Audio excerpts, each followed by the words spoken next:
Hello, ladies and gentlemen. Welcome to another exciting Vobes show on Friday, the 29th of May, 2020. It's just a little after 8 o'clock here in the studio live, but wherever you are, it might be slightly different time because we are not transmitting at exactly the same moment because there's a sort of shift time continuum thing that goes on in this crazy world we call life. Anyway, welcome to the Vobes show. It's the end of another week. And by goodness, I've had 2 nights off so far, and I've got 2 more nights off coming up. Oh, hallelujah. Am I enjoying those nights off? No, not really. I miss you. I miss you. But don't let that worry me, because tonight, ladies and gentlemen, I have a guest. Yes, we have the lovely Julia, who is going to be with me to help us get through the videos and any conversations that we may have. I guess it does help if I actually turn the phone. I've got this telephone. How do you turn this phone on? Oh, yeah, there's the button. Got to turn that phone on whilst I'm having a chat with Julia. Now, I've got to put my headphones on in order to hear Julia. I have to actually put the audio up so that we know that she's there. And there's a number of things that one has to do in this studio. We have to cross over to her by pressing a number of buttons. And there, by the magic of... Hello, Julia. Are you unmuted? Hello, Richard. There we go. There we go. See, it's all very easy. How are you? I'm very good, thank you. How are you? Yeah, no, not too bad, thank you. I've actually been to see you today. To see me? Yeah, to see me nice? To see you nice. Well, I had a nice lunch in your garden, and then I did some work for you. Yes, I'm well aware. Oh, yes, you're well aware. I'm just saying that because the audience may not know that. And talking of the lovely audience, is there anybody out there, Julia? There is. We have Ernie, we have Ron Langley, Judith, Jen's Allotment Adventures, Mike Dixon, Mike Stevens, Lee Roberts, Turbo Stream, Scrolly. Scrolly. He's always there, isn't he? Don't forget Scrolly. Like Steve Scrolly. G, Barbara Charles, Tracy Murphy, Roy Ballinger, and loads more. Loads more. He's also there. And there's also a bloke called Some joining us all the time. And Ed Loud. And Ed Loud. Hello. And if your name wasn't called out, it's not because we don't like you or anything like that. It's just simply we missed you. We missed you. And we do miss you when you're not there. So make sure you are there. Stop going to other streams and watching other things like, I don't know, anything you might need a TV license for. Get rid of your TV license. You don't need it, do you? Really? Do you really need it? Maybe you do. I got rid of my TV license. Did you know that, Julia? I got rid of my TV. I feel liberated. You may have mentioned it once or twice. Oh, yes. I do feel liberated now until, of course, the bailiffs come banging at my door insisting... Oh, what was that? Sorry, that was the air conditioning. Oh, the air conditioning. I haven't got any air. I don't know what does it... It doesn't need conditioning. How's your hair? Hiding under your hat? Yep, firmly where it belongs. Hiding out of the way. Have you had a chance to get it dyed again? Not yet. Not for a while. No. Because your friend, the lovely... Kwan, yes. She does all the special hair stuff for you, doesn't she? And she does. She does. As soon as we can, we're hoping to bleach my hair. What you need is a super soaker. Because she could stand 6 feet from you, fill it with bleach to start with, and you put your head down like this, and she goes... Actually, I could do that to help out, if you like. And I'm sure you'd love that. And then once you've done that, you rinse it all in and you stick your head in a bucket of water or whatever it is. And then when you're ready for the actual dye colour, you get somebody who's, maybe hubby. He should be good with guns, shouldn't he? With the super soaker again. Get all the purple on there. Rinse it. Done. Yeah. Does that work? I might look like... Violet Beauregard from Charlie and the Chocolate Factory. Oh dear, you don't want to look like Violet Beauregard. Beauregard. Anyway. Beauregard, yeah. Well, whoever. I'm sure it's very nice. The duality of time, as the BBC says, Mike Stevens. Nice to see you all out there. Lee Roberts and Turbo Stream and all of the people that the lovely Julia said. Great to see TLJ tonight, says Andrew Norris. Thank you. And good to see you. Sorry, I'm over talking you. And floating our boat, and Jeff Kellison, and Andrew Norris. And everybody. Oh, by the way, John Topping. Floating your boat, they've packed up their mooring after 5 weeks in the same place, and they've gone. And they're now pootling. They're pootling.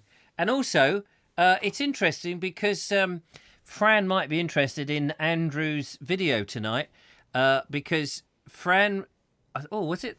I can't remember if it was last night. Was this episode or the last episode now? I'm getting confused. But she had some sort of string contraption where she does the weaving and stuff. A loom, I think they call it. And we might have something looming in Andrew's. But I don't want to give it away because that's coming up a bit later on. Shall we start with a video? Because we've got a number of them to get through. Yes, I think we should. Okay, let's and then we'll open up the phone lines and people can give us a call. So, how long is this video? Pardon? How long is this video? How long is this video? I don't know. Hang on, let me go into the video box to see which ones we've got, and then I'll tell you. Because unless I go in there, I haven't a clue. Now, how do I do that? Hang on a minute, Julia. I've just got to sort of make you vanish for a second, but we can still hear you. I'm going to press this button. I'm only asking the length because I need a drink. Oh, you need a drink. Okay, let me think. Who's got a good oldie? I tell you what, Graham Roffey. We'll start with Graham Roffey, who is in Orpington. Have you ever been to Orpington? Me? Yeah.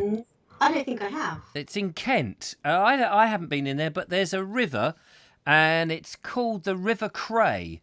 And a bit like Glastonbury, what's his name? Gabriel, who sourced the mill stream of a thing.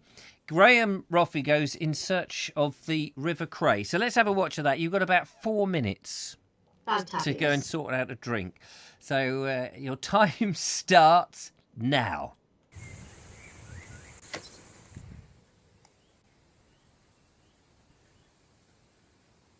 Well, there you go. I didn't even know this path was here. This is the River Cray. This comes out and connects with another path next to the River Cray on the other side of that road over there.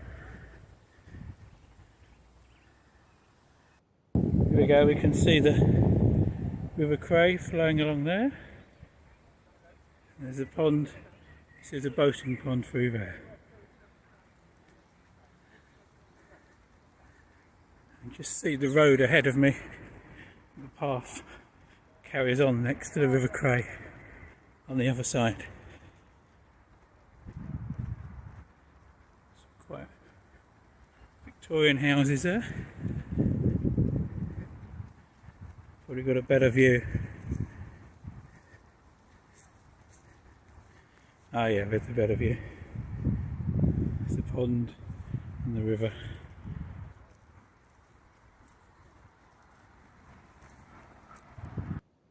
On the other side of the road is the river. You can hear the cars. There's a sign saying Orpington that way. And the Nugent estate that way.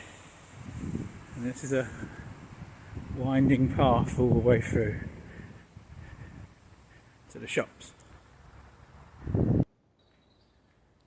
Another shot of the River Cray. Just nicely going along there. Here we have another view of a Cray. This is starting where the river's managed a bit. Further on there's bits where it was diverted off to a mill for use for a couple of meals. So it goes into 2 different channels. One for mill ponds, and it was paper mills it was used for. There's one very large paper mill that's now where Sports Direct is. And this is where the river carries on. There we go. Down there. So this might have been where there might have been a mill one time, a bit further that way. It's been diverted off and then comes back together again. So, but if you look on old maps, before it was all put into sort of bricked over, there was lots of different starts of the river. didn't just start in one place. It started at several different sort of springs. And there's only 2 ponds where it starts at now. But the others must be underground somewhere.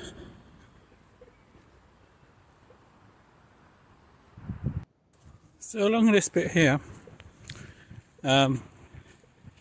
you've got bridges connecting this side of the river to the sort of industrial factories on the other side. Because this would have been the only main road through here, through St Mary Cray. And here we have a bridge across the river.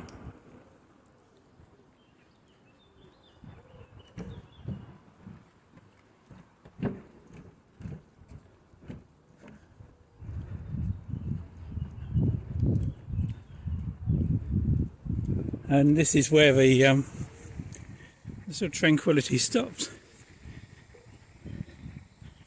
because it's a big sort of shopping centre, but it's very quiet at the minute, because obviously all the shops are shut. Well, there's a number of cars here. I think some of the food, Marks and Spencer's food, are open, and that's about it. Okay, thank you. Bye. Well, there we are. That caught me. It caught me out. I was just sorting out some stuff here in the studio. I gather that the stream is a little bit choppy at the moment. Is that right? And I do apologise for that. There's a lot of stuff going on in the system. However, things are going to be upgraded so that all of this is not an issue. So please stick with us. Let's see how the lovely Julia is. Hang on, I'm going to fade you up, work out how this system all works again. So let's go over to lovely Julia. There she is. Oh, she's just putting on makeup. Oh, You just got me out. oh, I'm so sorry.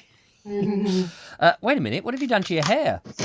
Oh, I don't know what you mean. Well, I mean, you were as bald as a coot a minute ago, and now you're very cute. Bald as a coot, now gone cute. Hair growth serum. Hair growth. Wow. I must. Like some. Yeah, rub it well in, and I'm told it works wonders. There Double you go. diamond works wonders, works wonders, works wonders. Double diamond works wonders. So have one today. Bit of advertising there from the 1970s for those of you of a certain age. So there we are. What have we got here? Some comments coming in. Anything interesting, Julia? Yes, a very modern bridge there, and a Japanese style bridge. Looks like a nice river. Thanks for the video, says Barry Stevens. And oh, nice to see your locality. Thanks, says Andrew Norris. Ed Lau says, stick with him, he says. Stick with him. Poor sod is stuck with us, I say. Yes, absolutely. I've never been to Orpington. The name Orpington strikes memory with me because when I was a member of an amateur cine club in Horsham back in the day, when I was about 15, I think I joined this amateur cine club. There was an Orpington cine club, and there used to be a bunch of very good cinematographers, and Super 8, and I think the occasional 16mm film would come in, and they were very, very good, and we were trying to make films to sort of battle them in various competitions, but I never actually got to Orpington itself. So there we are. I've seen a little bit of the stream, and it looks lovely. So there we are. That's nice, isn't it? Good to see Gabriel has just turned up, I think. Oh, there he is. Yes, I've seen him. And Leslie Couch, nice to see you. Fantastic. And Jeff Killison has just reminded me, yes, it is. We are going to be grading the upness. We're going to be doing some... And you may remember I ordered a very sexy mixing desk from the nice people at Black Magic who do the DaVinci editing software that I use. And a number of you have very kindly donated. And I think actually the team on Floating Our Boat are selling their boat in order to help pay for it, is what the rumours going round. And actually the whole new studio and the building and everything that's going up. Speaking of floating our boat, Fran says she wants this hair. Oh, does she? Well, I'm sure. Well, the other day I saw a mouse I saw Rich cutting her hair. Oh. On the I think that was the last episode but one. Yes, and that must have. And actually, I meant to look it because yesterday it came up, and I watched yesterday's episode, but I forgot to look to see how Fran's hair was doing since then. That's the great thing about watching other people who do YouTubes, because you can sort of, keep tabs on what they're up to. Because otherwise, unless people tell you what they're up to, you have no idea. So, I've no idea what Ernie's been doing this week. Well, TurboStream says Julia has an echo tonight. Oh, does she? You did a thing last time that stopped that. Yes, I know. I always do a thing. I think I basically had to turn you down a fraction. How about now? How about now? You tell me, guys. How am I sounding? Has Julia got an echo? All I did, we've got to sort all this stuff out. We've got Ron Langley, Ed. I'm looking at Richard and Julia on the TV and typing from my laptop. That sounds like a complicated system. Not as complicated. Hey, there's an interesting thing. Yeah. Angie Fenner. Hi, Richard of Worthing. Angie of New Haven watching. Hope you and the lovely Julia both have a nice day. Had a nice day. Is that Angie who called in the other day? I think so. I think it is. New Haven. Hello. Yeah, of course. New Haven. Hello, Angie. Hope you are well. Hope New Haven is still open for business and letting ships in. Nearly called them boats then. Now, the phone line is open, 0793 4746 790, before we get to the next movie. And actually, you've been out making a movie for us, haven't you, lovely Julia? I have, for everyone's sins. What was that about? That was about, I wanted to show off the baby trees that you and I planted. And in the video, I actually said we planted them last year, but it wasn't. It was the year before that. I know. Time has passed so quickly. I can't believe that we've been in lockdown for 10 years now. I can't believe it. I believe that, actually. Oh, no, wait. It's not 10 years. It's 10 weeks. Feels like 10 years, but it's actually 10 weeks. Dear, oh dear. Apparently I'm still echoing and sound tinny. Oh, Darn it. I'm sorry. I don't know how to... Hang on, let me see if I can turn you down a fraction. Which one are you? I don't know where... You're this one, aren't you? Yeah. Let me try that. Try that. How about now? How about now? Is she any more tinny? Still echoey, but can still hear. Yeah, sorry about this. Floating a boat, spent 3 hours trying to dye my hair with beetroot. Oh my God! Oh, that's a great idea, though. I mean, if your hair's blonde enough, right, it will take the beetroot colouring. She says he's laughing, but that's a very serious thing, Richard. She says she was nervous, but nothing happened. Oh, what a shame! I've noticed there's a thing going around where everyone are dyeing their kids' hairs with a bucket of water and tissue paper, and then dunk the kids' hair in it. Well, what colour does that go? The colour of the tissue? Yeah, colour of the tissue paper. So they're usually using reds, pinks, purples, greens. Well, I bet that doesn't work. It does, actually. It's a very pale colour, but obviously it has to be really porous, pale hair to start with. With tissue paper? What, like tissue paper you use to wipe your bottom with? Yes. What? Not to wipe your bottom. Well, where would you get coloured... As in crafting tissue paper. Right. So you're saying that the tissue paper has got to have enough dye to wash out of the paper to go into the water to stain the hair. Presumably the hair's been dyed. Sorry.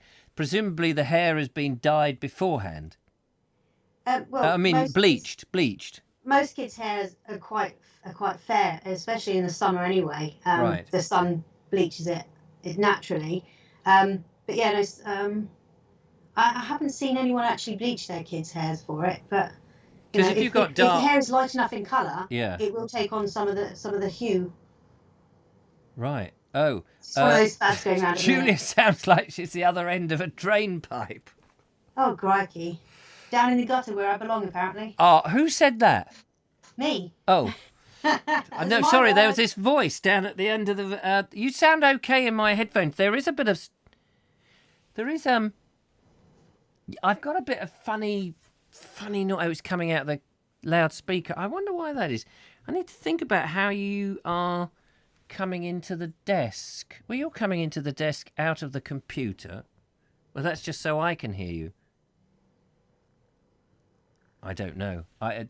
Well, we'll just have to Got to sort this out down the line, but we're getting a new system, ladies and gentlemen. We're getting a new system, which hopefully will sort out all of this and get rid of all this cranky thing. And I may end up having to put in my big desk. When I say my big proper mixing desk, and sort this out properly. Although hopefully this 2 metre rule will soon disappear. I mean, if we could have a 1 metre rule, we could actually sit in the studio. Yeah. I mean, you know. Yeah, there's enough space. There's enough space. I don't know how this is ever going to work, this 2 metre rule. I was chatting to Matthew Holdsworth earlier, and, you know, if 10% of the shops are open now and people are in the town, the queues are just going to be impossible to manage. If you wanted to go into a nail bar or a newsagent or a hairdresser or, well, you won't be able to get into a hairdresser because the world and his brother will be in there, apart from me, obviously, because everybody will want a haircut. I don't use hairdressers either. I use my lovely friend Kwan. Oh, there we go. How I lovely say is use. that? I ask her very nicely, and then we exchange services. I think people have noticed you've got a cat. Yes, they have. This is Sapphire. Sapphire? Have you got Steel there as well? Say hello, Saph. I can hear her purring. Yeah, she's a loud purrer, this one. She's Mike... like, someone touch me. Ah, bless her little socks. Dyeing kids' hair with tissue paper. Is that why everyone's stockpile bog rolls, says James to Will. Yeah, probably. Mike says, I think they've got a 1 metre rule in France and Germany. And Ed says, I've spent 2 days animating 30 seconds in Resolve. I'm glad I didn't have to set up this complicated stuff like Richard. Yeah, imagine doing that every day. Anyway, shall we watch your video, Julia? Oh, go on then. But just to note. Yes. Just to note, please, everybody. Yes. The baby trees were planted not last year, the year before. Yes. Contrary to what I say in the video. And also, I keep using the term canker when talking about horse chestnuts. I don't mean canker. I mean leaf miner. It's a little it's a little pest, basically, a bug. That's the stuff that turns the leaves into a sort of brown, dead shape. It mines away at the leaves from the inside. Oh, and does it? Basically kills the leaves, and the trees can't photosynthesize anymore. We don't want any of that nonsense, do we? No. No. Right, okay. Hang on, Yeah, I thought that would happen. Hang on. I've got things going on here that I don't want to happen. No, it's all right. It's all right. I panicked. The video was still set to play. Right, okay, Julia, I'm going to ask you to mute yourself if you wouldn't mind, and we will see you in a different form right now. I could get myself back, couldn't I? I just thought I'd give everyone a little look at our baby trees Richard and I planted last year. So I'll have to do this the awkward way because my selfie camera's busted. Let's see if I can. So, here we have a baby oak. I cannot remember which species of oak. This horse chestnut isn't looking too good. It's quite dry at the moment. I'll have to water them again soon. I do water them every day, but maybe I didn't put enough in this one. Anyways, so we've got these horse chestnuts. They do have canker, as you can see. I'm hoping to reduce and limit that by removing the leaves after they, have expired, and burning them and not letting them into the soil, which is apparently where the bug resides. And I'll change their soil as much as possible when I replant them. Another horse chestnut here. Another oak. Of course, I've let the weeds grow up in them because my tortoise likes the weeds, particularly the dandelion leaves. There's this little oak being lost down here. This is the little stunted one with two trunks. 1, 2, from where it was taken out of the soil and it was just starting to grow. But I think it's doing rather marvellously in spite of that. Here is the tortoise enclosure. Where's Eric? I know he's here somewhere. There he is, his butt. Hey Eric. Where's Eric? There somewhere. Anyways, what I want to show you is over here. Some lovely gentleman mowed my lawn for me. It was getting to be a bit like this. Maybe not as tall, but I do like a meadow. Oh, it's all happening. We've got the airplanes across now. I removed some of the teasels that were growing in the lawn. Can I spot one? There. So that's the end of a teasel. I need to clean that up. There's the compost heap, which needs sorting, and a pile of junk next to it. These are the teasels that are filling up my plot at the moment. There are some raspberries in there, 3 different types, and there are some pots in there with lavender. I've been trying to keep the whole thing moist, though yesterday and today have dried them out a fair bit. But yeah, so this is a before for these teasels. There's one of my cats.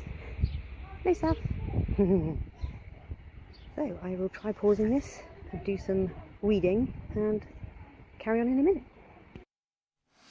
Fantastic. Now, I'm going to show you. Hang on, let's get Julia back on. I'm going to show everybody a picture. Where are you? Are you there, Julia? I'm here. Ah, marvellous. Now, I've done a tweak, so we should be able to hear you better, because I remembered the tweak that we did last time. Hang on, I've got to get you on the picture. There we go. So hopefully, can you just confirm that, A, you can hear lovely Julia, but also that the echo is gone? Hello, can you hear me, everybody? How do I sound? Oh, you sound much better, because I think I've got rid of the echo.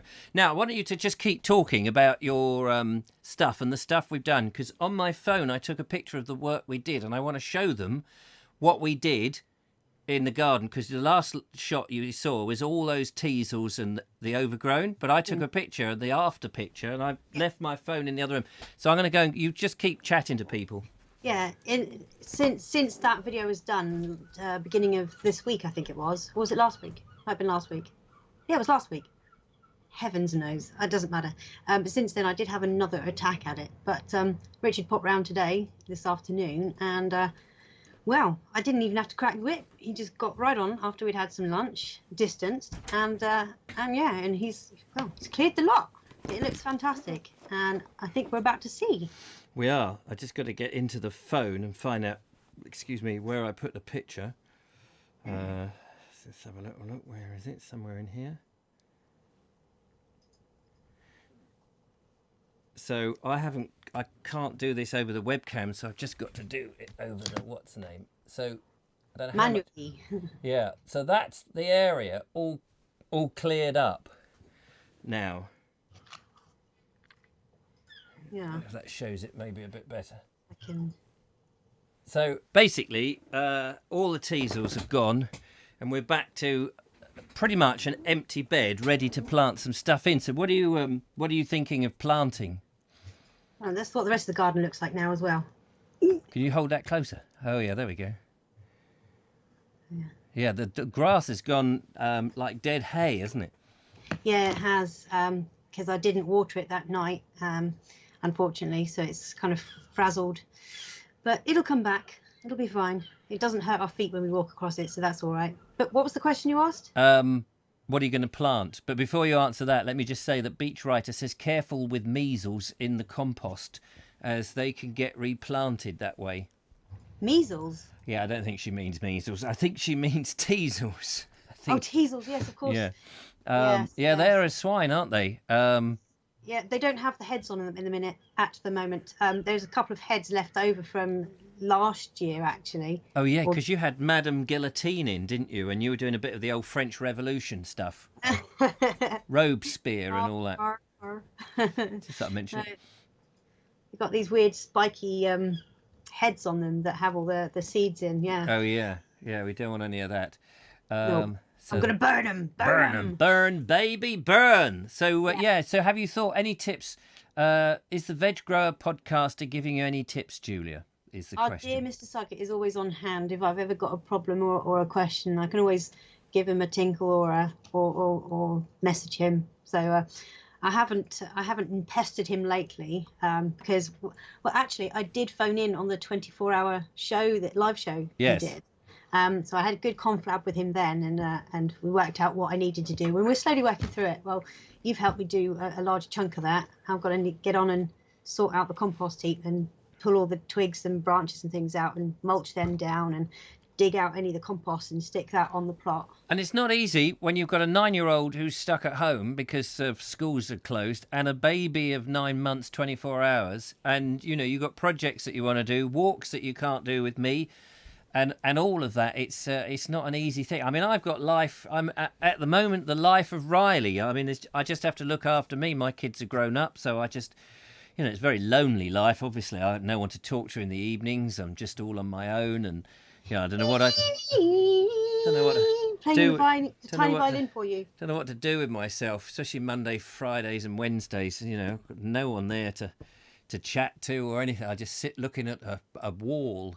Or a television with a camera. Beach Writer 8 says, are teasels like thistles here in the US? Yeah, they're like giant thistles, aren't they? A bit, but they're a whole different thing. I mean, the way the leaves form, they form like a little bucket where they join into the stem. So, and I think they're partially not cannibalistic, partially carnivorous. Are they? So which is why after you finish ripping them out, you stink because all this smelly water's gone all over your legs and hands and stuff. And carnivorous, it did eat my middle finger. I'm wondering I was like, what? Huh? Oh. You just got to be careful because they can eat your fingers. Luckily, I have a spare. Sorry, that was me. Oh, the little piggy there. Biting your finger off. Oh, biting my finger off. Oh, nasty. I don't know what you were talking about. Oh, see. Hang on, I'm dusting off the violin. Oh, thanks. Yes. So there we are. Dug out they've all got their violins out for me. I've got a 100-and-something-year-old violin upstairs somewhere. We have a call. We have a caller. Someone has called in, saved us from ourselves. Hello, caller calling the show. Hello, Richard. It's Steve G speaking. Hello, Steve G. Lovely to hear from you. I thought I'd give you another call because, the last one was when you had Joel Babbage on the podcast. Oh my goodness, that was a long time ago. I was going to say, I didn't think I'd heard your voice before. No, it's a bit strange because I'm watching you about 5 minutes afterwards. Yes, yeah. There's always this delay thing, so don't let that put you off because we can do things or say things or show things, and then you'll go, "Hang on a minute, that's not happening." Yeah. You're talking about biting fingers off at present. Yes, that's true. Yeah, it just shows you how much. It's weird because sometimes there's no delay. Oh well, there's like 10-second delay, and I've had Ed on the show, and he said, no, it's a. You're just about to pick me up. Oh, there we are. There we go. So where are you calling from, Steve? Well, I'm in northeast London. Oh, right. London. What, London? Silly boys. Yeah, London, mate. Off the North Circular, something like that? No, I'm just near the N25. Oh, right. Oh, so you can get out of London nice and swiftly. Yeah. Not anymore, though. No, not anymore. Yeah. I'm afraid I'm falling to bits. Oh, you're falling to bits? Yeah. Oh, dear. Oh, bless you. Sorry to hear that. Well, let's hope that you can hold on long enough for a few more, many more years. Yeah. Many. Yeah, because we want to keep all our viewers. And so That's not the only reason. Well, no, it's not the only reason. But I mean, I lost a finger obviously today. It's grown back, luckily. So just don't go near our teasels. I think that's the advice. I just need something to grow a new backpack. Oh dear. What did you do? Was it a disease or something? No, it's a slip disc. Oh, nasty. And I went to somebody and we worked out there's been over 4 different occasions that caused it. Right. Starting when I was about 25. Oh, right. Golly. So, and I mean, I know what it's like because I had this, about 2 months ago now, where I just pulled a muscle, and I was, on some of the days, I was still trying to get videos made, and I was just, like trying to get to this graveyard, which is about a mile up the road, only a mile. You can walk it in 10 minutes, something like that. And I got almost there, and I couldn't walk anymore. I had to sort of pigeon toe back, and that was just grim. Is it anything like that? Yes. Yes. Only worse, I imagine. Only worse, yeah. By luck, my chiropractor's opened up again. Oh, So, yes, because that's very. I mean, that's a very full-on personal-to-personal service, isn't it? And this corona thing has made all of those sort of things very tricky to do. Yes, well, she's in a plastic apron and mask and gloves and all the rest of it. It's not the same, is it? It's not the same. Oh, I mean, I think about the dentists. How can, there must be thousands of people who've got toothache, broken a tooth, crowns dropped out, whatever it might be, and they're in agony or on sort of painkillers until at some point somebody has got to get close enough to look down their mouth. and that's the close, and that's a brave soul, isn't it? I wonder if dentists are thinking, time to retrain. Well, I'm supposed to be going next month just for a checkup. Oh, are you? Yeah, but when I was about 11, I went to a dentist and he looked in my mouth and he said to me, "Son, keep your teeth clean and you will never see another dentist." Oh, right. So I didn't until I got it free on the NHS, which was when I was 60. Ah, right. See, my mum lost her teeth quite early on. I don't know what she happened, but she pretty much lost all of her teeth, and so she had dentures. And I can't really remember her whenever she didn't have these dentures, and sometimes they'd be in a glass by her bed and all of this. But I remember thinking, and when I was in my teens, one of the things I wanted to do was be an actor. And I thought, well, this is the thing. Actors should remove all their teeth, because they could have special teeth made for every different character. So they could have goofy teeth, they could have teeth, because I'm sure it would affect the way, not only the way you look, but the way your skin on the outside. Because every time my mum had her teeth out, it's like her jaw disappeared. If I may interject, I think actors do use teeth for that certain thing. They're called flippers, though. I don't know why they're called flippers. But you just put them over your own teeth. Oh, I see. Like they clip them on. Yeah. Yep. Okay. For example, that latest one, the Bohemian Rhapsody film about Freddie Mercury.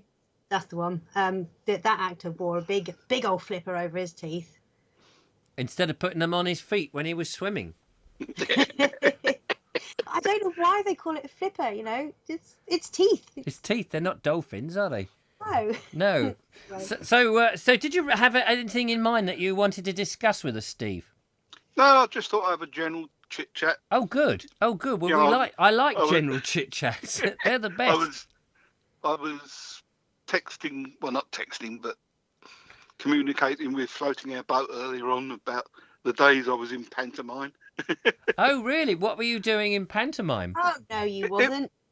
Oh, yes, I was. It was just a amateur thing to support a kids' dancing school. Oh, brilliant. What panto did you do? Did about 4 years, nearly all of them, I think. Oh, right. Oh, excellent. Started with my brother come up home to me one day and said, "Oh, do you want to help out at the pantomime this year, Steve?" I said, "Yeah, all right, anything for a laugh." Is it? "Oh, you're one of the ugly sisters." Oh, but then the ugly sisters, they're a great role to have, and because they're on the stage a lot. Who wants to be Buttons? Buttons is a very sort of just Mr. Friendly, Smiley, Mr. Who's the Paul Schofield character, isn't he? I was going to say, why wouldn't you want to be Buttons? Everyone loves Buttons. Yes, I know, but if you could be the villain or a character like the Ugly Sisters.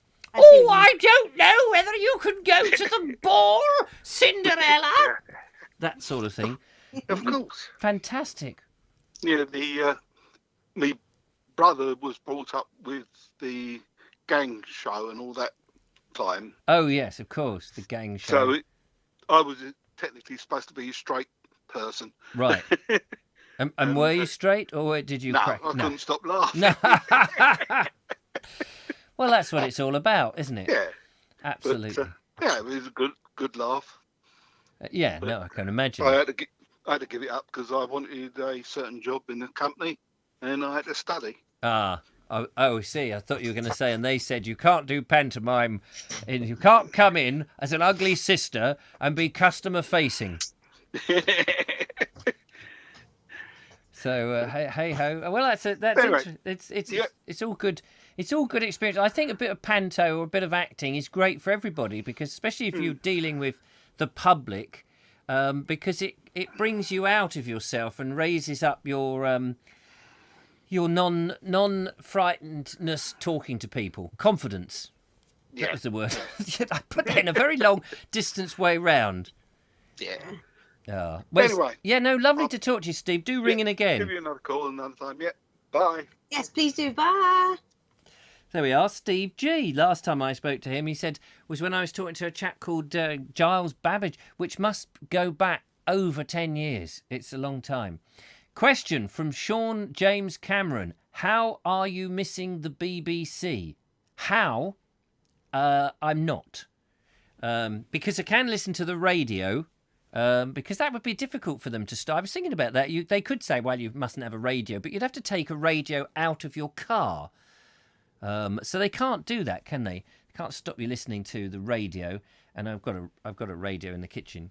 I don't miss it. I mean, there's enough clips of the things that I might want to catch up with on the, if I want to watch a little bit of Emily Makepeace getting a bit biased on the British Bias Corporation, then of course I can catch that easily on YouTube. Should we watch another video? Yeah. I think it's time. And also, I don't need the telly. When you guys make such brilliant videos, and there's so much, and you've got people like floating your boat. Actually, I like to see real people doing real things. Yeah. Yeah. Yeah. Mike Dixon says we should have a Vogue show pantomime. Oh yes, we should. Oh no, we mustn't. Oh dear. Well, it would be good. It'd be nice to make a pantomime video one year and try and get as many people who'd be interested to get them up, dressed up, when all this social distancing nonsense is over, and try and think of a pantomime to do for a Christmas. Not this Christmas, I don't suppose, but another Christmas. We could stage it all on Constanza, on Floating Your Boat. As what one has pirates in? Peter Pan. That's got pirates in. So we could have Peter Pan, and then Rich from Floating Your Boat can be Captain Hook, or he could be Smee. Oh, was it Smee? Is that his name? Smith. Yes, Smee. Smee. It's Smee. Oh no, it's not. It's me. No, it's Smee. It's me. No, it's not you. It's me. It would be very funny. It would be very funny. And then, of course, we'd have the somewhere in the canal. You'd have the crocodile with swallowed the clock. The clock, tick tock, going through a lock would be hilarious. Anyway, there we are. Plant that seed. Let me go into the. I'm going to just fade you out for a second, Julia, as I go into the video box. Oh wait, I'm already in there actually. Right, let's have something. Dave Ford has. This is one of these R factors. We all like a bit of the R factor. You've heard of the. What was the other factor? There was something. Max factor? No. Ooh factor? The what factor? Ooh? Ooh factor? I don't know. No, it was a telly-talent programme. X Factor, that's what I was thinking of. Yeah, you've heard of the X Factor. Can't even. Got that. Yeah, should have got it. And this is one of the R factors. It's not R for Richard, but it's the R. Oh, look at that. And you'll like this, Julia, particularly. So let's go into the videos. And this is Dave with the R factor. Oh, hang on. What's not working here? Oh, yeah.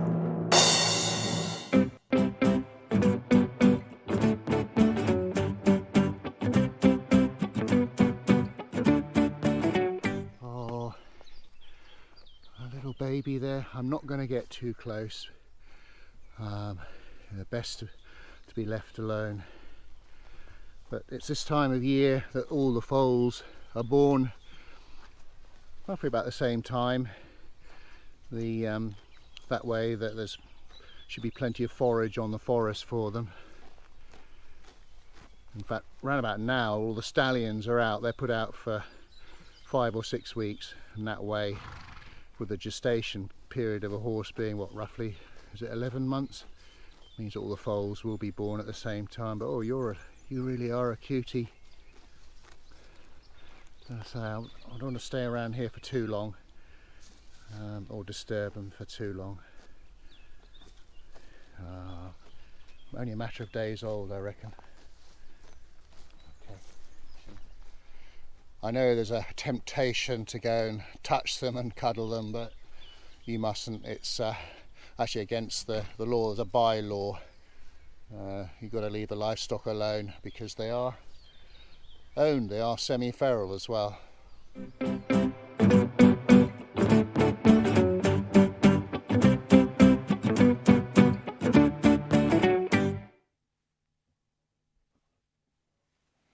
There we go. How about that? That's definitely the R factor, or as who said the Krypton factor? Wait a minute, who said that? Oh yeah, Ben Reeve, the Krypton. Who remembers the Krypton factor? My goodness, that was a long time ago. There's the lovely Julia, back on the screen. Hello, just giving you some warning. That's very funny. What does Ramibo says? It's paints. What does that mean? It's a paint.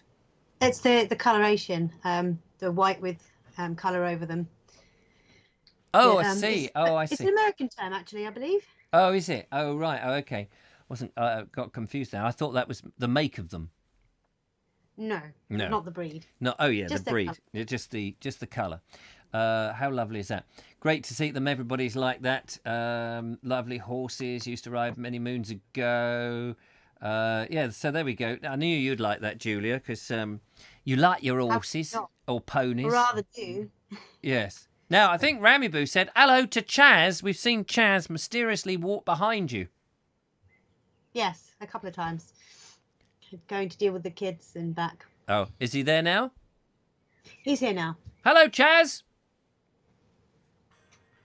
And there he is, the mysterious hand. Right, there's a call coming in. Let's find out. Oh, hello, it's Chaz. Oh, no, it isn't. Hello, caller. Calling the Vobes Show. Good evening, young man. It's Glastonbury Gabriel. Good gracious. How are you, young man? Thank you. I'm very well. Hello, Julia. Hello to you too. Hello, nice Gabriel. to How see you. doing? I'm all about seeing you on the screens again. Lovely bless to you. hear your voice again. What have you been up to? Hello? Oh, have we lost him? Have we lost the call? That's an odd one. No, no. It's still there. Maybe we lost the signal. Hello? I've not faded you out. I've not touched a thing. My fingers, it's just... Can you... Haven't accidentally muted him. Oh, wait a minute. Have I accidentally muted you? Sorry about that. It was the cat. Oh, it was the cat. What do you mean it was the cat? Hello? Hello. Yes, it was the cat. Knocked a button. Oh, the cat knocked a button. Yes, and then I went just now, and I went and pressed mute, thinking I'd muted you, and I actually had muted you then. You did, yeah. But now we've got you back. Oh, blimey, you know. You see, who needs a BBC TV licence when you've got all the chaos that you can possibly want live here and now? Absolutely, and it's wonderful entertainment value. Oh, I'm glad you see it like that, because sitting in the hot seat as we are, it's, you know, sometimes you think, oh, people must think this is the most lame thing going out. All these complications. He's been operating this system for so long now. Surely he knows how it works. Yeah, but no, I don't think anybody does. I mean, the cock-ups are half the fun, aren't they? And let's face it, you know, if it goes wrong, the world doesn't stop spinning, does it? It's not the end of the world. That's true. That is very... It'll float off if it stops spinning. Yes, it will all float. Well, it would do that thing, yeah. Yeah. So what have you been up to then, Monsieur Le Gabriel? I've been doing some bikes. I've been doing some filming. And doing lots of research. The film I'm doing now is like there's a guided walk around Glastonbury that I've been following. Part one of that should be in your inbox. You're on the weekend, are you? So it'll be in your inbox Monday. Oh, lovely. So that'll be the first part of that. And then what I'm doing next is the next piece, which is probably going to be of interest to Julia as well. I'm going to be doing a film about Glastonbury Zodiac. Ooh. And what is... Which obviously is going to be a 12-parter. Oh, I see. Yes, of course. So these are the signs of the zodiac. Yes, apparently, if you look down from up above, you can see delineated by field boundaries, rivers, roads, hills, that sort of thing. The shapes of the various astronomical signs in the landscape around Glastonbury. So what are you saying that the Druids or whomever, or Arthur or whatever, in the old days had a drone that they could get up into the sky and go, yeah, dig it a bit more like what Orion's belt, cut a couple of notches in over there, and we want a wheelbarrow over that. Is that what it is? No, you see, the trouble is you're talking to a cynical old bugger here. So my belief personally is that actually it's the fruit of an imagination, shall we say, in the last 20 years. I don't think it's particularly ancient or mythical or anything like that. It's just one of those Glastonbury things. I mean, there are other ones around the world. I mean, but anyway, this particular one, because it's centered on Glastonbury, I think attracts people's attention. Yes. So I'm not looking at it from a new age or a spiritual or anything like that. I'm just, hi, here I am. I'm at Gemini today. Let's have a look. What makes up Gemini? Just like do a bold explorer type thing around what makes up the actual area of the when you say people can make their own minds up. When you say do a bold explorer thing, do you mean just sort of make it up on the hoof? Like that's it. Make it up on the hoof. Yeah, that's Try it. and look intelligent. Yeah, that's wear a jacket. There you go. That's the one. That's my secret. You've blown my cover and everything. Sorry, buddy. As long as you look confident and you say something, it doesn't make any difference. People will come out in the comments and correct you. Just delete them, don't you? That's as simple as that. Absolutely. That's how it works. Absolutely. Put the delete buttons. Yeah, you just I don't want any of that. Don't want the truth coming out. I'd much rather make it all. Do you know how much easier would it be going around the country if you could just make it all up all the time? Yes, well, perhaps that'd be an exercise for a film. I think, if only I could find a book by a certain author that, you'd be well away. You've got the gift of the gab, haven't you? Who, me? Yes. Yes. I could consult Philip Mercer. He knows a good yarn or two, doesn't he? Yeah. Yes, he does. It would be great. I would love to.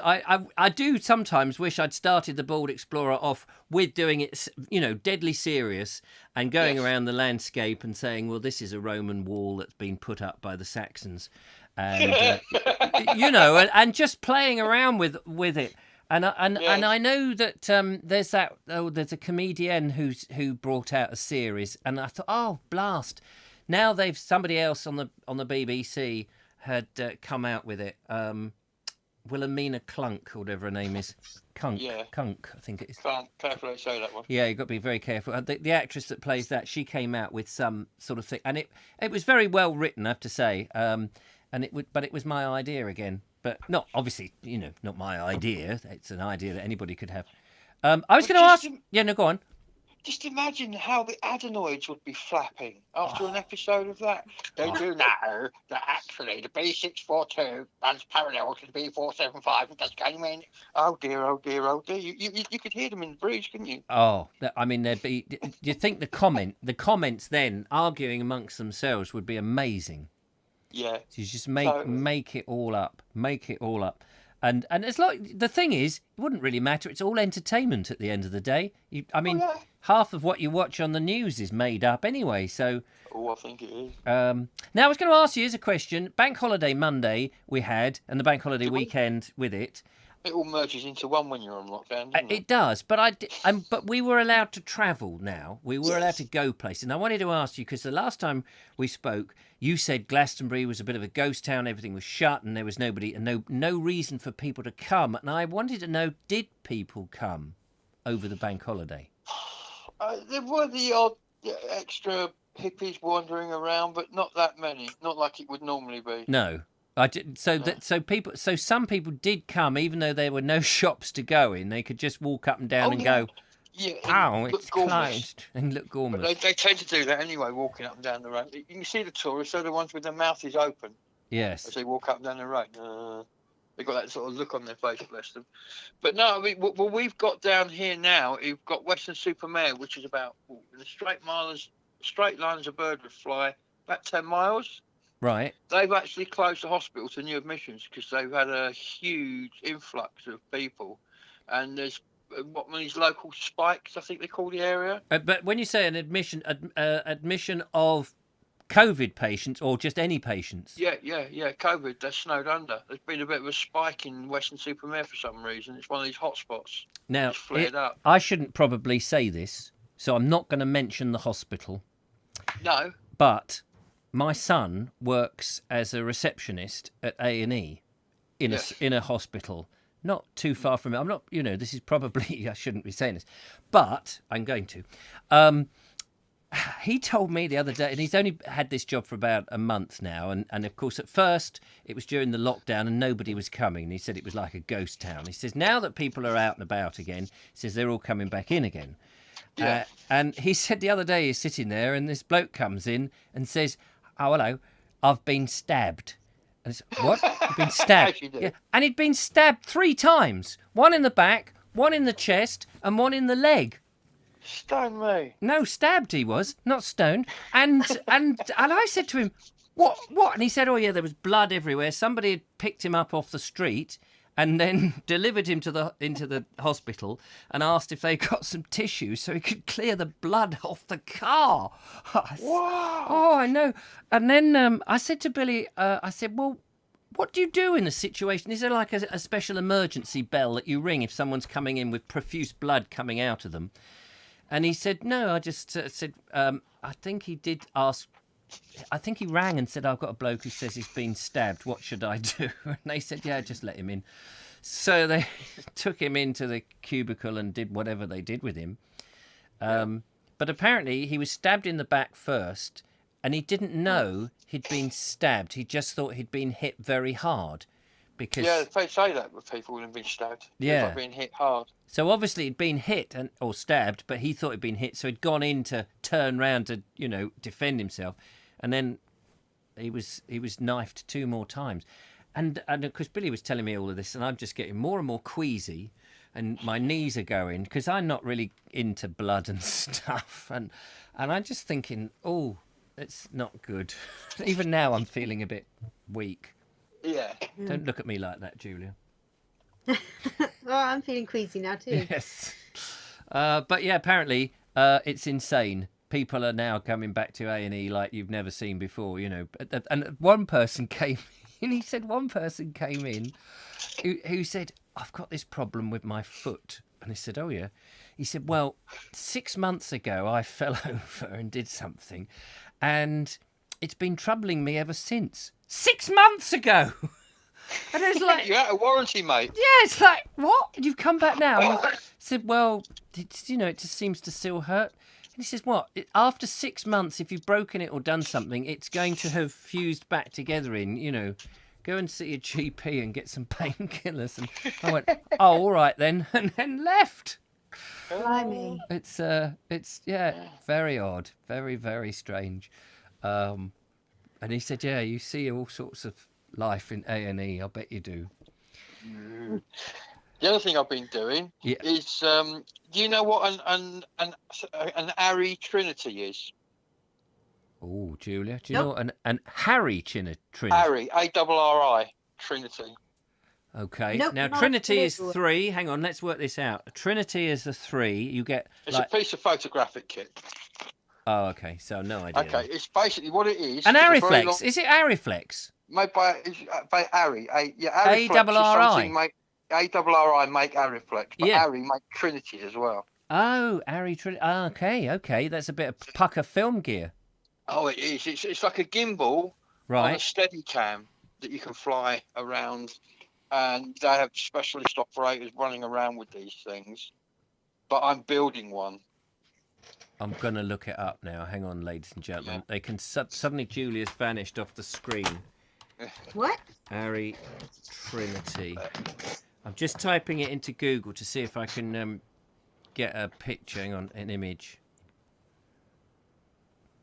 Oh my giddy aunt. Yes, isn't it lovely? But it's it's on a stick. Yes. Hang on, people. So you know the old mechanical Steadicams, which were like you know, with the long pole with the weight, the camera on the top and the handle halfway up the middle. Yes. Right, and they were normally attached to a vest, or you could be handheld. Right. Well, I've got one of those, and I've also got a gimbal called a Weebill. It's made by Joan, people make the cranes, and it's a Weebill gimbal. So I'm going to put my Weebill gimbal on top of my Steadicam pole and make basically one of those, because that's all that is. It's a gimbal on a Steadicam pole. Oh. Well, I'm looking forward to seeing. You'll have to make a video about the process. I'm going to. Wow. And then the results. There's this lovely guy in Essex. He's a photographer. I might not that, you know what I mean? Everything else. But he's a really good photographer, and he built one of these things, and he's showing you how he's used it. Absolutely fantastic. The shots you can get. Gosh. It's like, oh, beautiful. And of course, you get no bobbing up and down when you walk either. Yes. Yeah, no, I look forward to that. James, Sean says, Ari make lights, which that's true. I remember when I used to work on the TV sets, there were Ari lights everywhere. And Ari is friends with Avid. Which, in fact, they're Avid friends.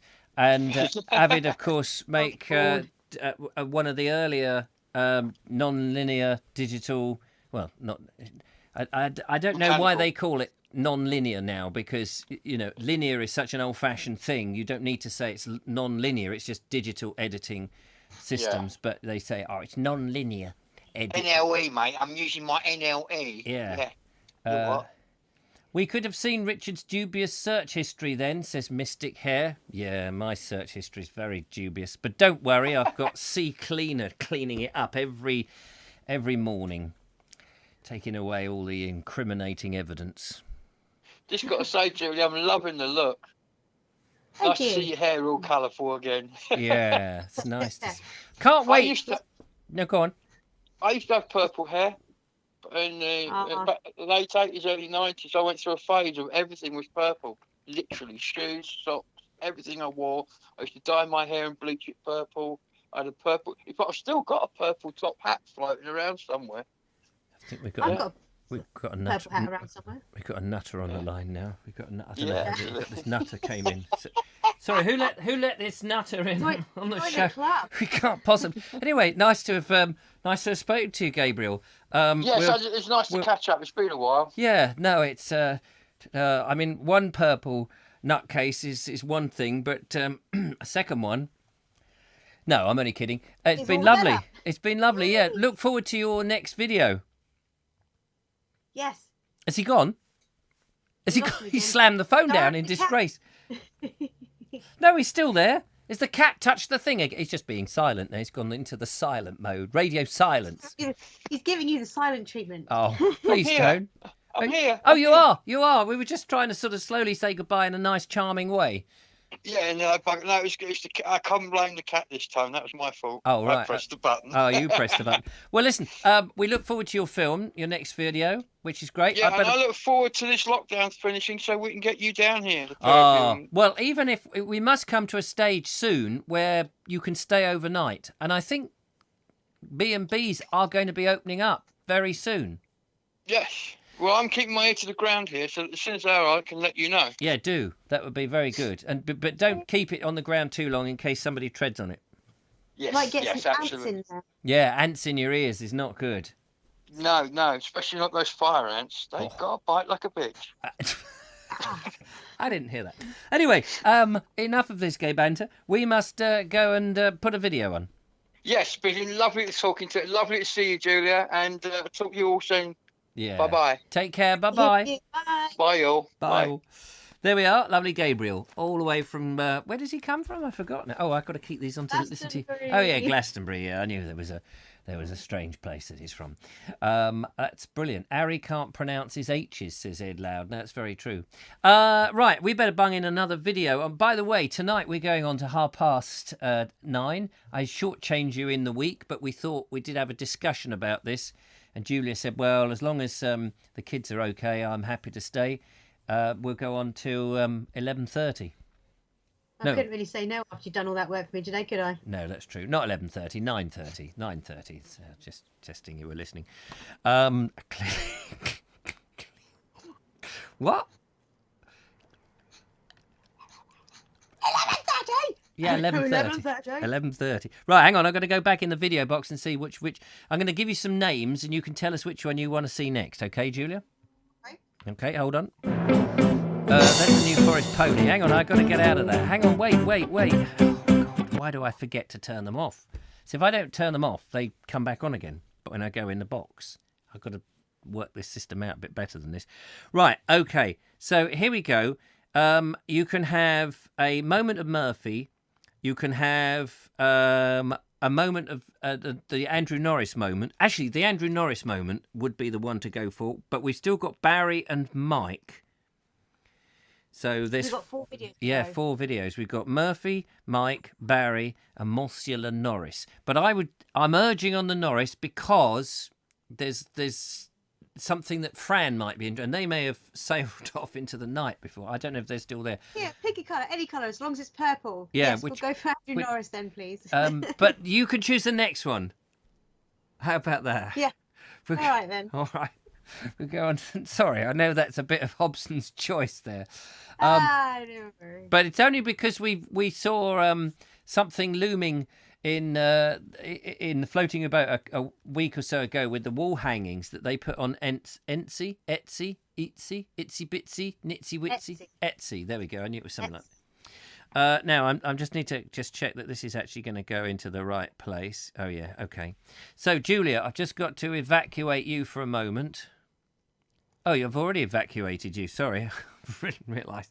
And now it is time, ladies and gentlemen, for the Andrew Norris moment. Here we go. This is for you, Fran. I think you'll find this particularly interesting, but everybody else will find it interesting because Andrew Norris is a very interesting man. And here it is. Hello, Vobesters.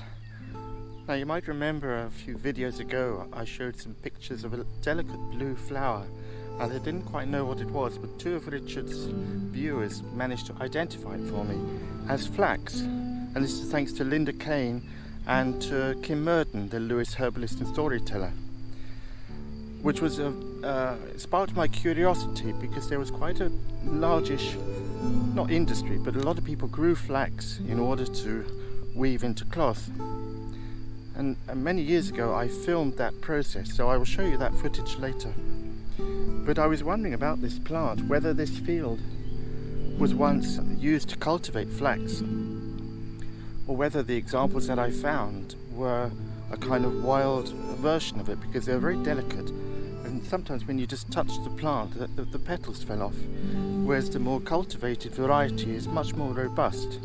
But anyway, I'll try and look around to see if I can find any examples. I will show you the process of how cloth was made in the past. So when the flax was harvested, it was taken down to the river and submerged for about 2 weeks to soften the stems, after which it was dried, and then it was broken by using a flax breaker.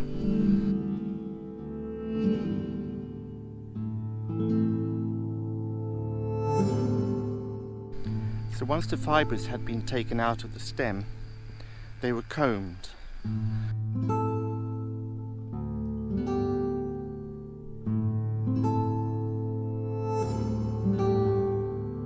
And after they were combed, they were spun.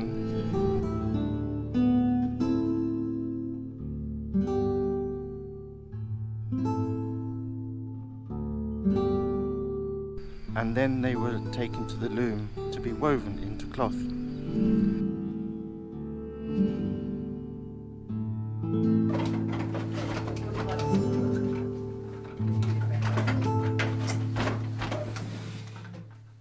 And this is one of the village industries, village customs traditions, which I'm sad to say has been lost. You know, the younger generation have no idea where cloth came from.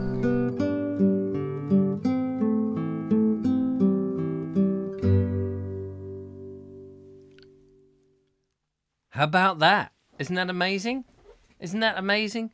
Let's get the lovely Julia back on the screen. Oh, she's completely vanished. Wait a minute. Everybody's vanished. Hang on a second. Oh, there we are. There's me. Wait a minute. Now, hang on, Julia. Where have you gone?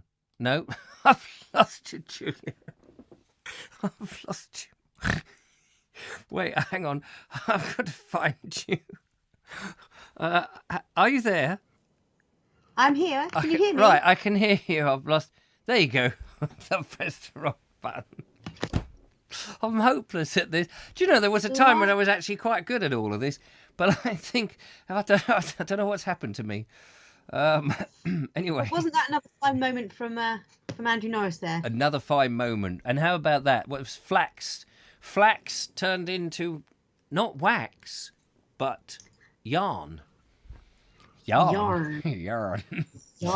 And then on the loom, weaving. Have you ever done any weaving, Julia? No. On a loom? Actually. Nope. Flax grown at Merry at Somerset, says Merry at Genealogy, was used to make sails for HMS Victory. So it must be quite strong stuff. Yeah, I should think so. And Fran says you can use nettles the same way, as in stinging nettles. Well, I'm blown. Oh, yeah.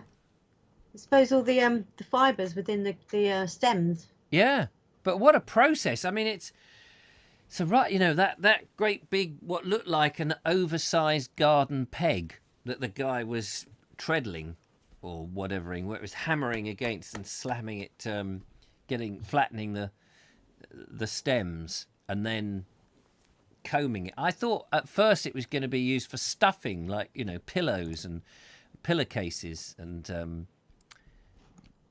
pillows. Pillowcases. And and bedding, you know. But I didn't.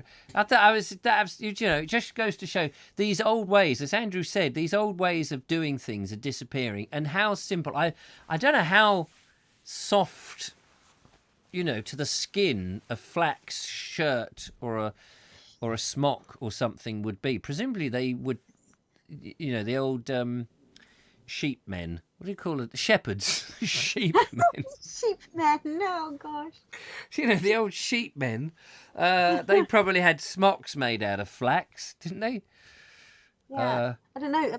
Flax in the video, didn't look terribly soft or anything. No. Like you said. It's quite harsh. Fran says in World War One, uniforms were made from nettles. Ah. Because I suppose, you know, you get up to a soldier and there you are having a battle with him like that, going, ow, oh, stinging, oh, ow. You know, it's great to have a suit that can sting. Robin Marshall says wigs too. And out of flax. Oh, right. Flax. Yeah, wait a minute. Who said that? Robin Marshall. Oh, yeah. What are you implying? That I could do with a flax wig? I'm wearing a wig. Oh, I thought that was your real hair. There's a flax farm near Horsham, says Jude. Is there really a flax farm near Horsham? Where is that then? Where the flax is that? Flaxing hell, if only I'd known. See what you did there. Probably wool, says Rammy Boo. What do you mean, probably wool? It's a shame that these traditional crafts are vanishing. Absolutely. I mix ground flaxseed into shortbread recipe. Okay. Barry Stevens says, I have been teaching Faden at bushcraft to get him interested in old skills. That's great. Yeah, and I bet there's a video there, isn't there? There's a video there with young Faden running around with a machete. What do they call it when they twiddle wood? No, it's not twiddling. Whittling. Twiddling. I'm just twiddling my wood. It's the old bushcraft stuff, isn't it? I don't know what that is, but that's what I'm doing. I'm twiddling, you know. Twiddle, twiddle, twiddle, twiddle, twaddle, twiddle, twaddle, twaddle, twiddle. Yeah. Lewis, did I say that right? Lewis. No, I said Lewis, didn't I? Lewis, herbalist and storyteller. That's our lovely Kim Murden. Yes. She says there were varying degrees of softness, and in the fairy tales, it is always the Tsar who gets the softest, finest, spun by some young beauty. Always the Tsar. Yeah, the Tsar. In Russian fairy tales, I suppose. Yeah. Right. Yeah. Oh, the Tsar. Oh, yeah. Gosh. Was Rumpelstiltskin? Was he a? Was it? No, he wasn't the one. He put his foot through the floor, didn't he? If you guess my name, and it's Rumpel. But the woman he was trying to marry or something, was she flax weaving? No, she was weaving straw. She had to weave straw, or was it hay? straw into gold. Oh, right. Have you ever tried Because that? everyone can do that, right? I was going to say, have you tried that? Bit of straw into gold. I haven't actually. For some No. reason, I do have straw sat here on my desk. Oh, I remember why. Why? I was trying to do a second lip syncing video, and I thought it'd be funny because there's a bit where it goes, hey, hey, like this, and I thought it'd be funny, and it really wasn't funny, and I lost. A what syncing video? Lip syncing video. What? As lip synchronization. You synchronize your lips to the words of the song. Oh, I see. So you play a song. Yeah. And you're miming the song. Yeah. But in synchron, so it looks like you're singing it. Yeah. Got it. And yeah, just in case people didn't know what lip syncing, because I mean, you know, when you said it at first, I thought you meant like the Titanic. That sort of syncing. Yeah. Sync my lips to the bottom of the ocean. ocean. Yeah, well, farmers, the farmers, says Roma, and hardly give wool away. What? The farmers hardly give any wool away these days. Wool used to be our very prime, absolute. You know, it's what gave us a lot of these lovely old timber framed houses. Is on the back of wool merchants who made a packet and could afford to have amazing houses, and it was the wool they were after, not the actual animal and the meat side of things. The meat part was the least interesting bit, but the wool was so incredible. Dawn Coping says, if you get to Scotney Castle in Kent, one can see how the hop machines work. Ooh. Oh, I'd like to see that, because they're great. In Australia, of course, they have kangaroos, but the hop machines in Kent, I mean, they bounce all over the place. Bang, bang, bang, bang, bang, bang. Yeah. It's great. Andrew Norris says, yes. Curiously, the villagers here would whiten the cloth with ashes. Still don't quite understand the process. Oh, right. No. And did they do that on Thursdays? Or is it Wednesday? You're thinking Ash Wednesday. Oh, Ash Wednesday. I knew it was one of the weekdays. Anyway, it sounds like a karaoke, says Robin. Yes. Keep asking about Martin Snow. Martin Snow. How he's doing in the lockdown. Well, as far as I know, he's okay, but of course he's looking after his mother who's got dementia, and since I spoke to her, you know, dementia is one of those things that doesn't go away and is irreversible. So, I mean, I think knowing what dementia is like, and I've not heard from him for a while, but it's pretty full on. So he's probably just, buried up to the head in looking after her. Not literally buried up to the head, unless she's been given a spade and doesn't know what it's for. I'm going to put on another video. Yeah, quick. Let's put a video on. Right, hang on. I've got to get it now. I bet I haven't turned this off, so we're going to see a little bit of Andrew Norris at the beginning of this, and then you can have a guess which one we're playing. Hang on, I've got to press the button, and I'm just hoping. I did turn it off. Right, okay. So we can have. This is like Russian roulette. This is Mike, Barry, or Andrew Murphy. Who haven't we had more recently? We had Mike relatively recently, didn't we? We haven't had a Barry and Faden one. Oh, hang on. No, Andrew Murphy. It's him we haven't had most recently. Right. Please. And then we'll open up the... it's 9:21 already. Yep. In case somebody wants to ring. So, right, okay. So who are we going for?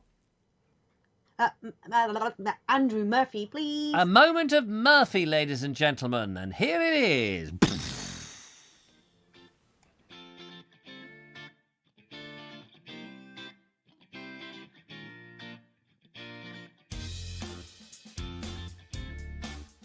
Hi everyone, welcome back to another Moment of Murphy with me, Andrew Murphy. Today is Monday the 25th of May 2020 and I've escaped Fareham today.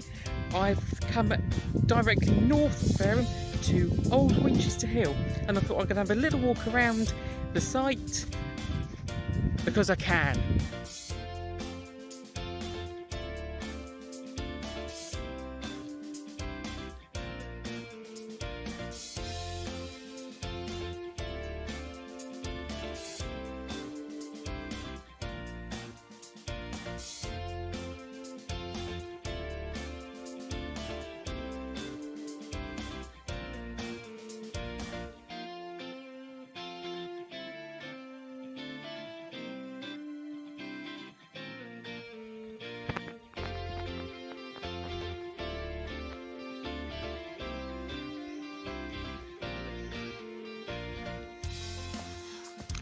not that easy.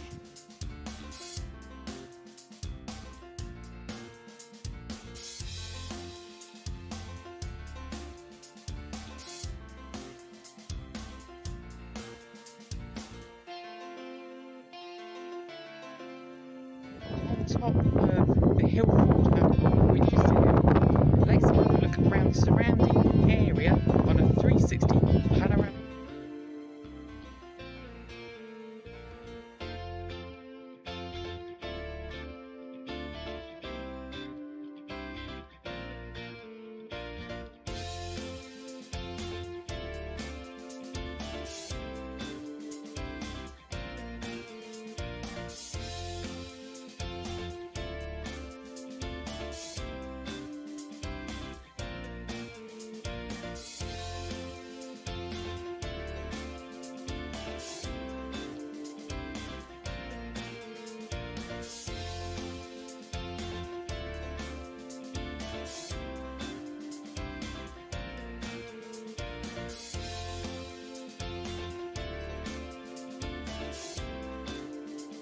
My walk.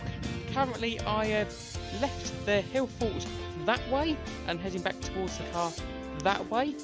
I would just like to thank you for your company, and until next time, bye for now.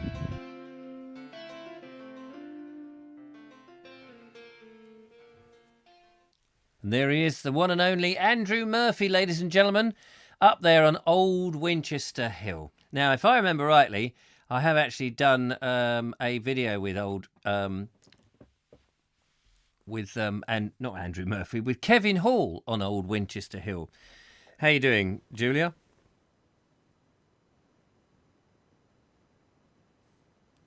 Yep. How are you doing, Richard? Yeah, I'm just getting some ear transplants now because that one was somewhat deafened. Wow. Really? Yeah, when you went, yes, I'm fine, suddenly went straight into my ears. But that's okay. I'm all right now. I'd hate for it to go straight in your nose. Yeah, that's true. That would be... Well, it probably does. The sound probably goes up my nostrils, only it's not hitting the eardrums. Anyway, lovely to see Monsieur Le Murph out there doing his thing. And didn't take his sister this time. No, that's a shame. It was lovely to see her last time, but it's very nice to see Andrew Murphy anyway. Very nice. Yeah, absolutely. Lovely. Thank you very much. And it's good to see him getting out and about on the high peaks of the South Downs. Winchester Hill. I've been up there with Kevin Hall. I think we made a video, actually. So that was... Did somebody just pass by then? Yes. Oh. It's all very exciting, isn't it? Ramaboo says Connor's dark. Oh, must be spend a lot of time in his cleaning his car. Oh, they're talking about Martin Snow's car out there in the chatter thing. Anyway, so that was it. Good. Nice to see you, Andy. Now the time is 9:25. We've got 2 videos left, and can I just say, Robert Croser, I don't know if he's out there. He sent a video in, but it's 5 and something minutes, and we do really ask for about 2 minutes. So if it just wavers over 2 minutes, it's not so bad, because as you can see, there's a lot of videos to get in, and if they're too long, they just really take up a huge chunk of the show, and we do want to give people a chance. The lovely Matthew Holdsworth is there to ring in. So what I'm going to do is I'm going to see if anybody wants to give us a call. Hang on, where's the special number thing? Give us a call before the... This is crazy, but here's my number. So call me maybe. 07934746790. 793474679. 7937456291043. 555. It's always 555 in America. Have you noticed that? Have you tried ringing up 555? Hollywood it is, yeah. Yeah. I don't know whose number that is. Probably Mr. Spielberg. So that would be good. Yeah, give us a call for the last few minutes, and then if somebody did, because it's only a few minutes to go, and we will keep these 2 videos. I hope that's okay until Mike Dixon and Barry till next week. So if you want to be the last caller of the day and say something terribly offensive to us, now's the time to ring 07934746790. Hope you're going to have a great weekend. Have you got anything planned for the weekend, the lovely Julia? Survive it. Survive the weekend if you can. Bum, bum, bum, bum, Yeah, bum.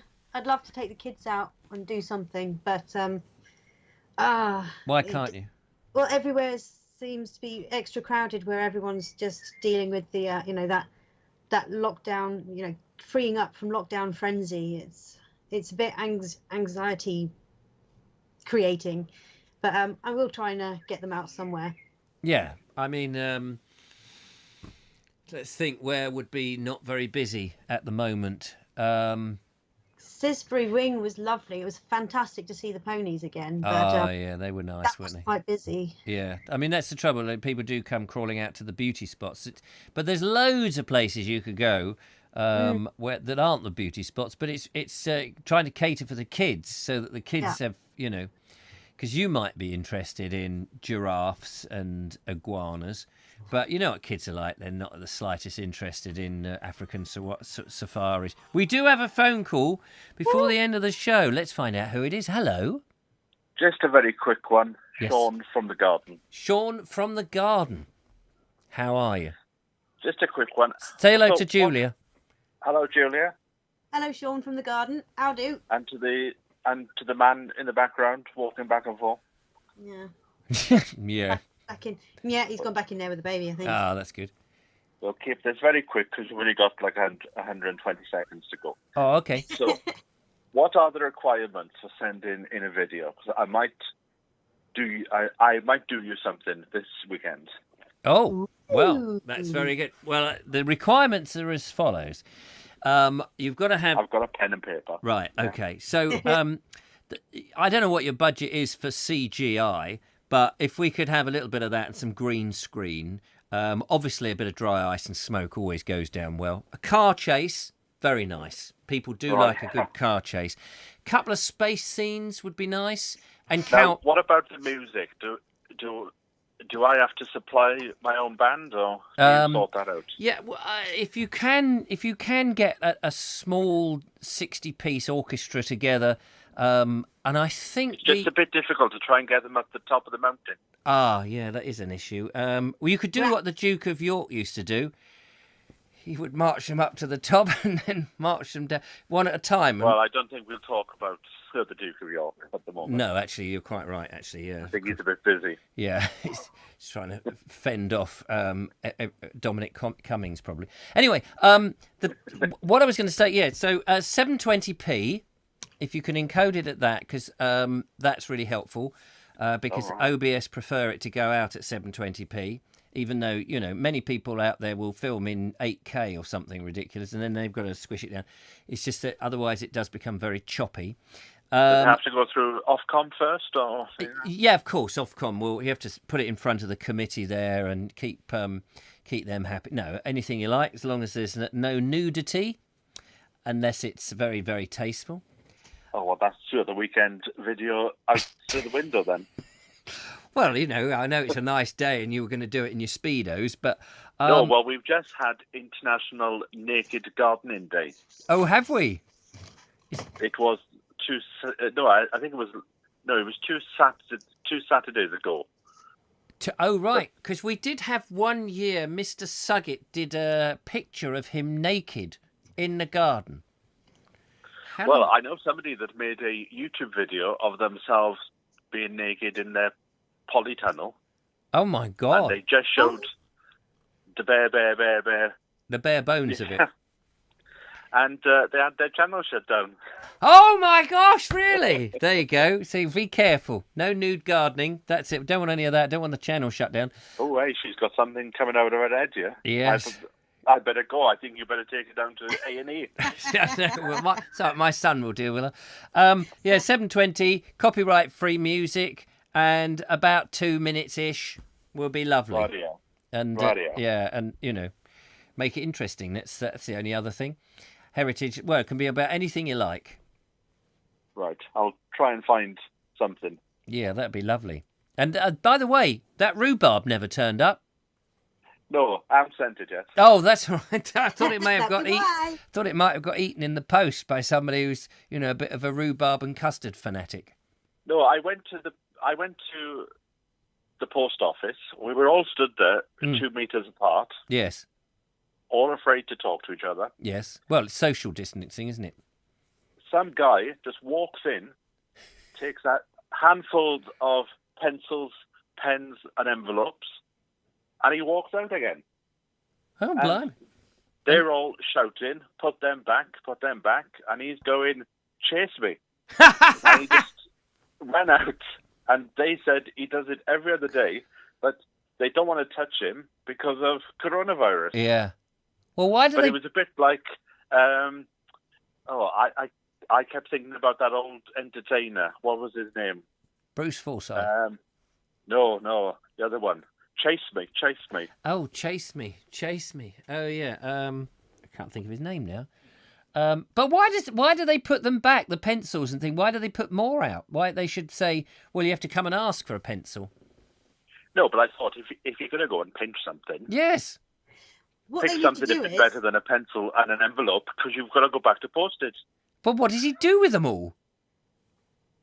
Well, he can't sell them down the pub. Pubs are closed. Yeah, exactly. He could do it. I don't think he thought of this one through. No, he's sitting there at home going, well, I've got all these bloody pencils. What am I supposed to do with them? what they need to do then is they need that super soaker full of dye, don't they? Oh, yeah, there we are. That's what you want. Well, maybe he gets high on licking the envelope. It's the lead, you see. It's the lead. Somebody said to him, you know, son, you just don't have enough lead in your pencil. And he's gone, I've got a bit of lead in my leg. have you? Now that's a story. Well, maybe put that on your video. Is it a bullet wound? No, 15 years old, waving your school bag around and hits it against the leg. Pencil goes in, snaps off, still there. Still so there? I've got a bit of a lead in my leg and Yeah. a bit of coal in my hand. Coal? I pulled my trousers down when I was 8 to have a pee on the coal tips. Right. Forgot that I had them down, and I went to run off, and I fell on my face, put my hand out, got a bit of coal. And it's still there? And it's still there. Blimey. I suppose if you were to rub your hands together, get the coal to light a light, stick that on your leg, you could get the lead to melt and run out. Just thinking. Well, it certainly fills up. It certainly fills up one time. Yes, I bet it does. Well, yeah, look forward to your video then on Monday. Rightio then. All the Yay! best. What's he say? Ed Moulding says he's writing to be or not to be. Very good, very good. But bum. Duncan HB. Norvell, that's his name. Duncan Norvell. Is that his name? Chase me. Oh, oh, sorry, I thought you meant the bloke. I thought you meant the bloke who took the pencils. And then I thought, how did Audrey know that? Well, another quick story. Yeah. I was in Aldi this afternoon, and there was a woman on the phone in front of me complaining that her mother had ordered a mobility scooter, and she didn't like it. She sent it back, but they still wanted to charge her £100 for the trouble. Yeah. And she said, and she was having a right scream. I've been on this phone for hours, and why should I pay? I took the phone off her, and I said, I've been given authority to deal with this call. I'm calling from BBC. Well, within seconds, the money was back and put into her account. I pretended I was from the Watchdog program. Oh, right. How amazing. And then I got a bit concerned because I touched her phone, and I thought, I don't know where you've been putting this, love. Yes. Oh dear. Need to get the telephone sanitizers in. I got the wet wipes, and I came home straight away. Yeah. Got in the bath. Got in the bath, that's it. Well done for sorting that one out. Yeah, God, dear. Oh, you've just got to say those, magic words. You've got to say the magic words, the Brixton Purebred Company, and people will soon jump. This is the BBC You and Yours Radio 4 programme, consumer programme. Can I help you? No, it's fine. It's all fine. 7 minutes over, and if this was in TV land, you'd be getting fined. Oh, good. So I will go. Yes, all right. Well, we don't get fined on this. Well, we hope to get found, but not fined. So you be careful, because they are stood by the window looking through the chink in your curtain. Yes, I know. I can see them. They're all lining up with their clipboards going, just a moment, you seem to be going over on the air. I know. Well, what can you do? We don't have Ofcom. We've gone off them. Anyway, we've got Oncom. Just a quick call, anyway. It was lovely. Lovely. Nice to talk to you. Look after yourself. Goodbye. Bye-bye. There we are. The Bye. lovely. Oh, I've just pressed too many buttons on the phone, so I don't know what's that's done. It's done something. That's it, lovely Julia. We've run out of time. We've run out of batteries. Run out of patience. Run out of callers. Run out of video. We haven't run out of videos. We've got lots of nice videos. No. But we will have to put them over till next week on Monday, if that's all right with everybody. It's all right with me. Is that all right with you? That's all right with me. I'll let you off. Oh, thanks. What a lovely lady you are. The lovely Julia. So there we go. Thank you so much for watching. I hope you've enjoyed it. We've given you extra pennies, but it'll go back to an hour on Monday and an hour on Wednesday. But that's the rules, I'm afraid. Dem's the rules. Dem's the rules. We don't make them up. Well, we don't adhere to them. But anyway, that's it. So thank you so much. Thank you, Julia, for coming on Skype. Thank you for having me. It's a pleasure. Nice to see all your different hair and the big spike on the top of your head. I had to point. Well, I was making a point of this is a wig. This isn't my actual hair at the moment. You were making a big point with it. Oh yes, I was making a very big unicorn point, wasn't I? Yes, exactly. That's what I was saying. Anyway, everyone seems to have enjoyed it, apart from those that didn't, and they never came along anyway because they couldn't find the stream, which is good. Life in the fast lane. And so that's it. Just remains for us to say thanks to the lovely Julia. Thank you for you guys there.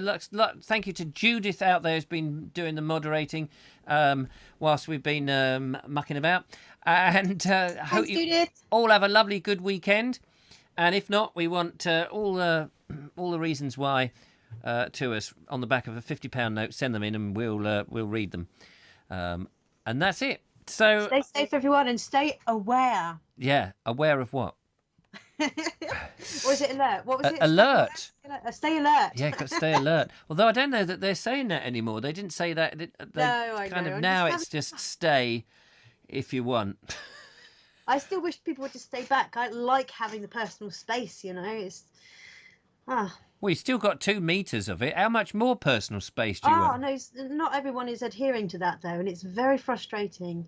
All right. Only the COVID-infected patients, they're the ones who are not doing it. They're going, here, have some. I got some nice bit COVID for you. On that note, we better disembark. Anyway, thank you, Julia. Take care. Thank you. Thank you for a lovely show, everyone. My pleasure. Bye-bye. Bye-bye, all. Night, everyone. Bye. Night. Bye. And I've got to somehow press the button which takes us back into the end, which is here. So all the best and see you soon. Bye-bye.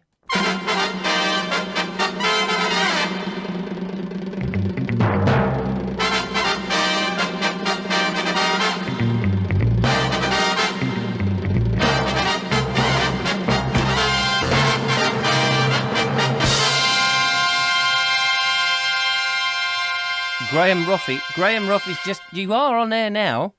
Oh, am I? Yeah, well, hang on. What's happened? I've got to press a button. There we are. You're on. Right. You've just caught us, right as I'm only going to be really quick. That's okay.